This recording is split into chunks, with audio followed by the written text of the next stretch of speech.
오늘은 기가 막힌 두 여인의 운명이라는 제목으로 하나님 말씀 전하겠습니다. 우리가 살아가면서, 특별히 성도들이 살아가면서 어떤 큰 어려움을 겪게 됩니다. 그때에 이것이 영적인 일인지 아니면 이 세상의 일인지 이런 것들을 우리가 판단을 해야 합니다. 그래서 영적인 일일 경우에는 하나님의 말씀 앞에 점검을 해봐야 돼요. 우리가 몸이 아프다 그러죠. 아프면 어떻게 합니까? 병원에 가잖아요.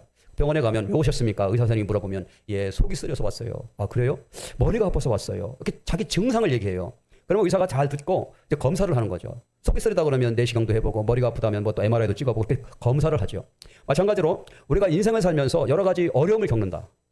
왜 이렇게 내가 이 삶 가운데 어려움이 있지라고 할 때 우리는 영적인 진단을 할 필요가 있어요. 영적인 진단. 왜 이런 문제가 왔느냐? 나에게 왜 이런 문제가 왔느냐라고 하는 것을 이제 진단해야 되는데, 그 진단에 실패하게 되면 많은 어려움을 겪게 됩니다. 오늘 성경에 나와 있는 이 여인이 있는데요. 이 두 명의 여인 한번 우리가 보겠어요. 자, 룻기 1장 1절을 한번 읽어보겠습니다. 시작. 사사들이 치리하던 때에 그 땅에 흉년이 드니라. 유다 베들레헴의 한 사람이 그의 아내와 두 아들을 데리고 모압 지방에 가서 거류하였는데, 아주 옛날에 실제 있었던 일입니다. 베들레헴이라고 하는 지역, 지금도 그 지역 이름은 베들레헴이에요. 베들레헴은 어떤 땅입니까? 예수님께서 태어난 곳이 베들레헴이죠. 그런데 예수님이 태어나기 1100여 년 전에 있었던 일이에요. 예수님이 태어나기 1100년. 무진장 다윗 왕도 태어나기 전 일이에요. 다윗 왕도 태어나기 전 일. 그때에 유다 땅 베들레헴에 뭐가 들었다고요? 흉년이 들었어요. 흉년. 흉년이 왜 듭니까? 비가 안 오면 흉년이 들어요. 비가. 이번에 강원도 강릉에서 비가 안 와가지고 먹을 물도 없었다는 거죠.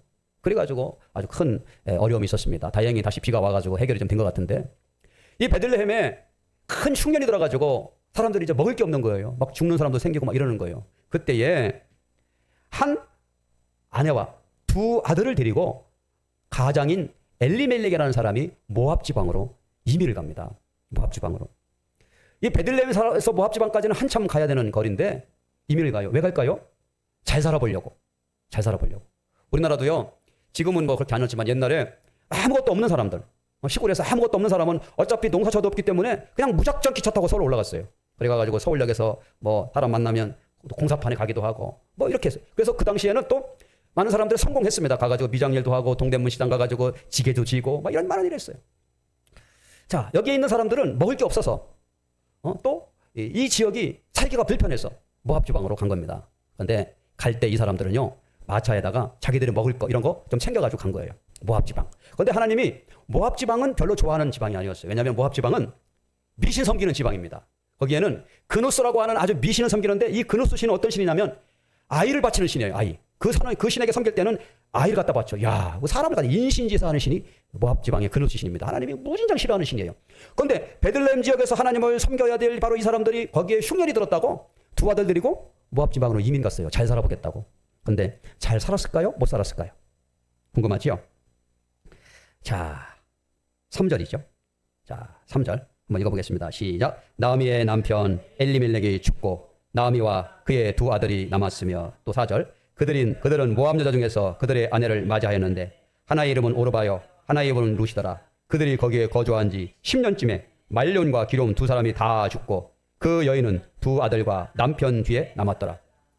베들레헴에서 모압 지방으로 한 가정 두 아들을 데리고 갔는데, 가가지고 얼마 안 돼서 가장인 엘리멜렉이 죽었어요.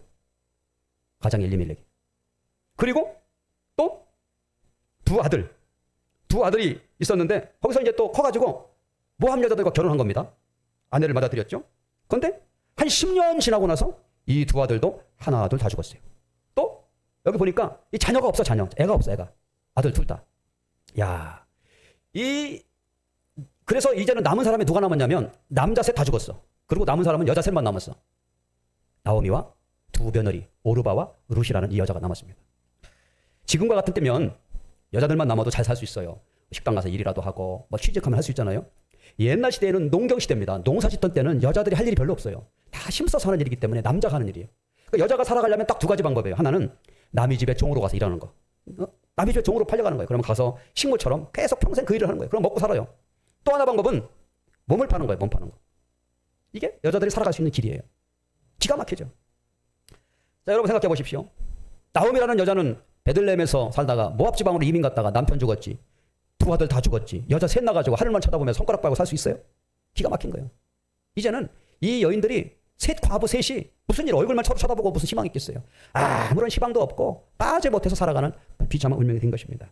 그럴 때에 무슨 소식을 듣게 되느냐. 6절 읽어볼까요? 시작. 그 여인이 모압 지방에서 여호와께서 자기 백성을 돌보시사 그들에게 양식을 주셨다 함을 듣고 이에 두 며느리와 함께 일어나 모압 지방에서 돌아오려 하여.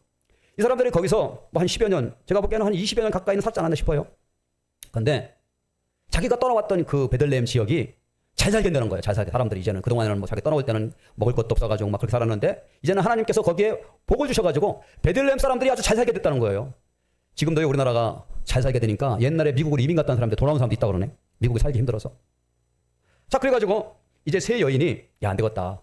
우리 내 고향으로 다시 가자. 며느리들은 모압 사람들이니까 그래도 시어머니니까 따라가려고 길을 나섰어요. 7절에 보니까 있던 곳에서 나오고 두 며느리도 그와 함께하여 유다 땅으로 돌아오려고 길을 가다가 세 사람에게 거기 가는 거예요. 터벅. 뭐 한 20년 전에 왔기 때문에 뭐 아는 사람들은 있겠지만 아무런 생활의 기반이 없는 거 아니겠어요? 그래도 자기 고향에 가는 게 낫다고 생각해서 가는 거예요. 길을 가다가 어머니가 아무래도 아닌 것 같아. 어머니가. 그 어머니는 참 양심적이에요. 8절에 보니까 나오미가 두 며느리에게 이르되 너희는 각기 너희 집으로 돌아가라. 너희가 죽은 자들과 나를 선대하는 것 같이 여호와께서 너를 선대하시기를 원하며. 그래도 이 두 며느리는 자기 남편들이 죽었지만 그 시어머니니까 그 시어머니를 모시기도 하고 함께 가려고 길을 갔는데 가다가 나오미가 그런 말 하는 거야. 야, 니네들은 아직 이팔 청춘이잖아. 나이가 젊잖아. 나 따라가가지고 니네들 인생이 어떻게 되겠냐. 다시 니네들 친정으로 가서 새로운 삶을 시작하라 이렇게 얘기한 겁니다. 거기 가서 새로운 사람 만나서 자식 낳고 살아라 이렇게 얘기한 거예요. 자, 그 얘기죠. 그런데 이 사람들이 이제 거기서 헤어지는 상황이에요. 8절에 보니까 그들이 입맞춤에 그들이 소리 높여 울고 있어요. 참 기가 막히죠. 그때에 한 며느리 오르바라라는 사람은 어머니 말이 맞는 것 같대. 그렇죠? 어머니 말이 맞는 것 같지. 그래서 예 어머니, 저와 어머니의 인연은 여기까지인 것 같습니다. 어머니 건강하게 오래오래 사십시오 하고 인사하고 오르바는 왔던 길로 돌아갑니다. 근데 문제는 룻이라는 며느리예요. 이 룻이라는 며느리는 안 가겠다는 거예요. 친정으로. 어머니와 계속 따라가겠다는 겁니다. 자, 그러니까 어머니 나오미가 뭐라고 얘기합니까? 11절 같이 읽어볼까요? 시작. 나오미가 이르되 내 딸들아 돌아가라. 너희가 어찌 나와 함께 가려느냐. 내 중에 내 태중에 너희의 남편들 아들들이 아직 있느냐. 내 딸들아 되돌아가라. 나는 늙었으니 남편을 두지 못할지니라. 가령 내가 소망이 있다고 말한다든지 오늘 밤에 남편을 두 아들을 낳는다 하여도 너희가 어찌 그들이 자라기를 기다리겠으며 어찌 남편 없이 지나겠다고 결심하겠느냐. 내 딸들아 그렇지 아니하니라. 여호와의 손이 나를 치셨으므로 나는 너희로 말미암아 더욱 마음이 아프도다 하매. 야, 나오미 참 마음이 이해가 되죠. 마음이 아픈 거죠.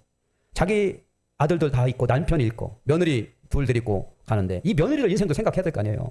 그러니까 아니야, 나 따라가는 게 아닌 것 같아. 다시 돌아가.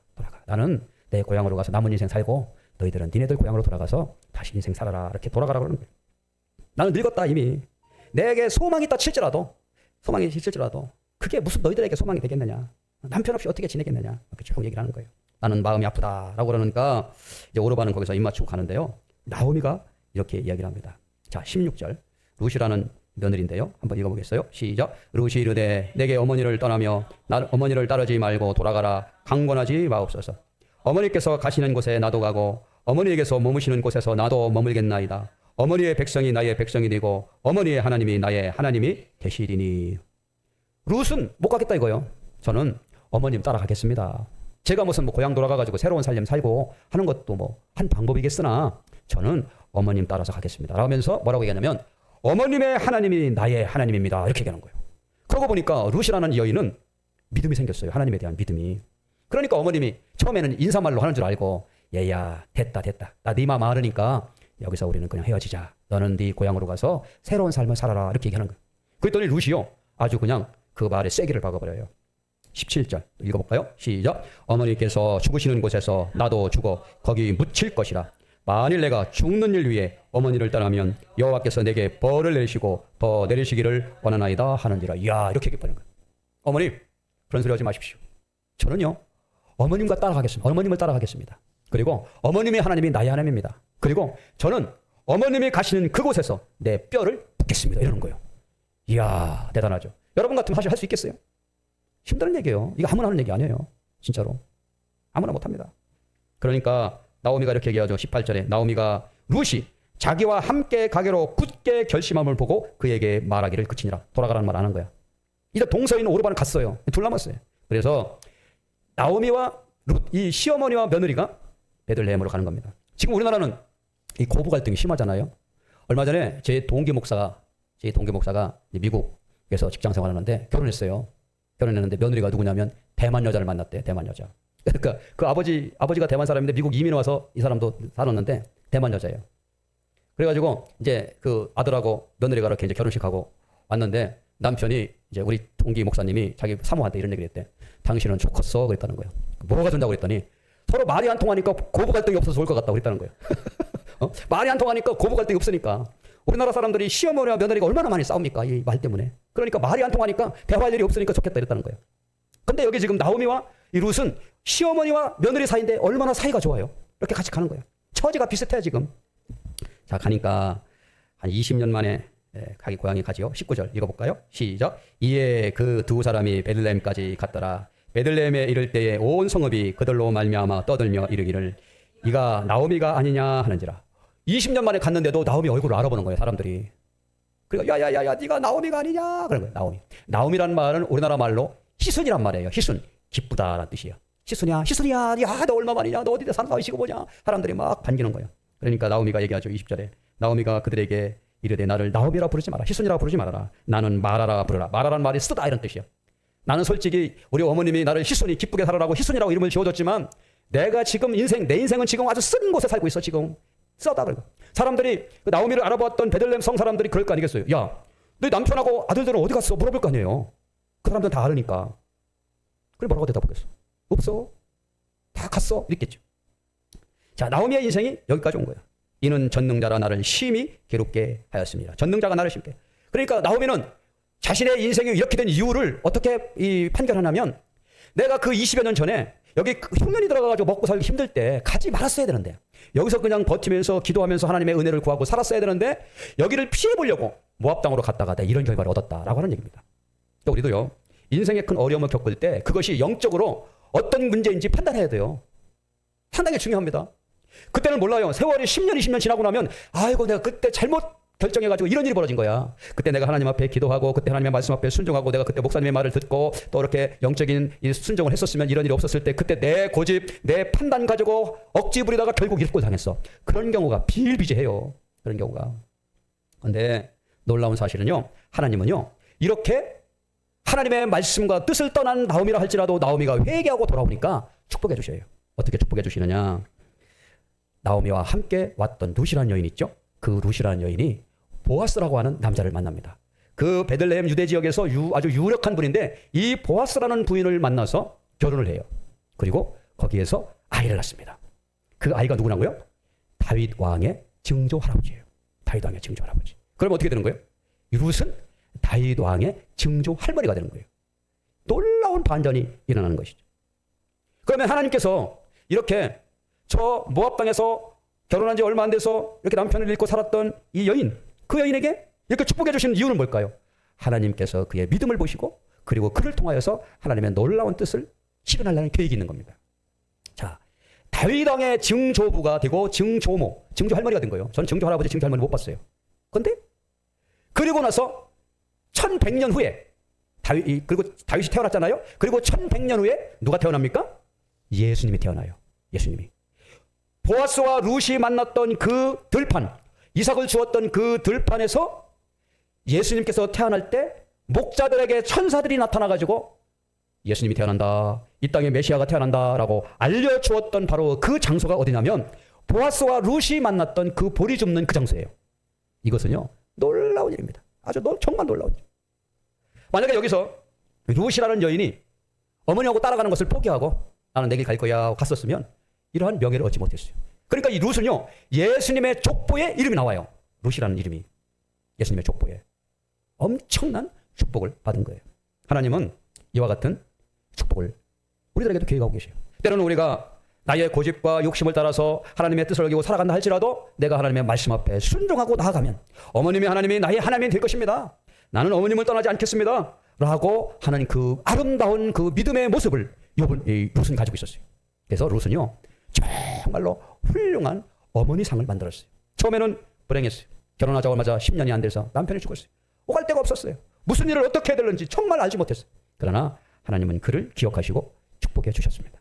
다윗 왕의 증조부가 되게 예수 그리스도의 족보에 들어가는 이름이 되었던 것이죠. 자, 여기서 우리가 또 받을 수 있는 말씀이 뭡니까? 이것은 우리는 하나님과 동행하는 삶을 살면 하나님이 반드시 우리를 책임져 주신다라고 하는 말씀이에요. 시편 118편 6절에 보면 여호와는 내 편이시라 내가 두려워하지 아니하리니 사람이 내게 어찌할까. 여호와는 내 편이라는 거예요. 내 편. 시편 118편에 내 편이라는 말이 너무 많이 나와요. 하나님은 내 편이야. 그래서 여호와께 피하는 것이 사람을 신뢰하는 것보다 나으며 여호와께 피하는 것들이 고관들을 신뢰하는 것보다 낫도다. 세상에 땅땅거리고 권력을 가지고 무슨 뭐 재벌이다 뭐다 해도 무너지는 것은 순간이에요. 그러니까 이 세상 믿을 게 별로 없어요. 우리는 하나님을 믿는 거예요. 그러면서 우리에게 어떤 교훈을 줍니까? 어려움 속에도 두려워하지 말고 하나님을 의지하며 나갈 때 하나님은 반드시 우리를 기억하시고 축복해 주신다는 말씀이에요. 자기 자신의 문제를 하나님 앞에 맡기고 나가는 그런 거예요. 나오미가 이제 깨달았어요. 아이고 내가 어렵다고 하나님 피해가지고 그냥 자기 먼저 살겠다고 쭉 갔다가 잘 살았어요. 큰 콜을 다쳤잖아요. 결국 사람 의지하면 안 됩니다. 세상 의지하면 안 돼요. 어려울 때, 영적으로 힘들고 어려울 때 그때 뭐예요? 우리는 하나님 앞에 엎드려 기도하면 하나님이 알지 못하는 크고 놀라운 일을 행해 주신다는 말씀이에요. 오늘 이 말씀 붙들고 우리도 기도하며 나가길 바랍니다. 내가 어려움이 있다. 나의 문제가 있다. 우리 주변에 우리 자녀들이 문제가 있다. 그때 어떻게 해요? 이 문제가 어디서 오는 거냐? 이게 영적인 문제냐? 하나님과의 관계 문제냐? 하면 우리는 하나님과 관계가 회복되면 다른 것들은 풀려요. 매듭이 하나 딱 풀리면 다 풀리는 것처럼 그렇게 풀리게 되는 것이죠. 저도 여러분도 이와 같은 말씀을 통해서 또 하나님 앞에 기도하고 믿음으로 나갈 때 큰 은혜와 복이 있게 되는 줄을 믿습니다. 기도합시다.